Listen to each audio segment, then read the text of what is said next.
কিন্তু আজ সিউড়ির সভা থেকে মুখ্যমন্ত্রী মমতা বন্দ্যোপাধ্যায় তিনি কিন্তু বলে দিয়েছে যে আধার বন্ধে কিন্তু পরিষেবা বন্ধ হবে না, বরং তিনি কেন্দ্রকে নিশানা করেছেন যে ভোটের আগে সমস্ত পরিষেবা যাতে সাধারণ মানুষ না পায় সেই কারণেই এই বিষয়টি করা হচ্ছে, এই কারণেই আধারের লিংক কেটে দেওয়া হচ্ছে।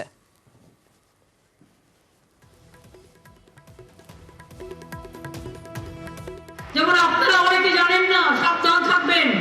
আমার কাছে অনেক খবর আছে, অনেকে আধার কার্ড লিংক কেটে দেওয়া হচ্ছে। জামালপুরে 50 জনের কাটা হয়েছে, বীরভূমেও কাটা হচ্ছে, উত্তর 24 পরগনাও কাটা হচ্ছে, দক্ষিণ 24 পরগনাও কাটা হচ্ছে, নর্থ বেঙ্গলেও কাটা হচ্ছে।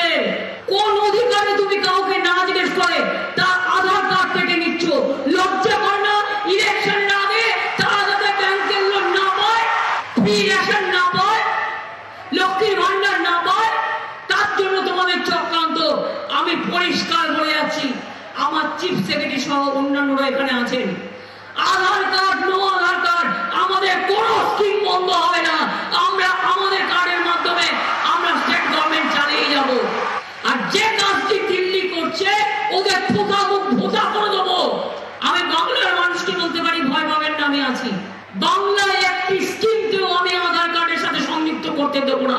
সেরকম বলে যদি দেখি আধার কার্ড নিয়ে ওদের কোনো ছলনা আছে।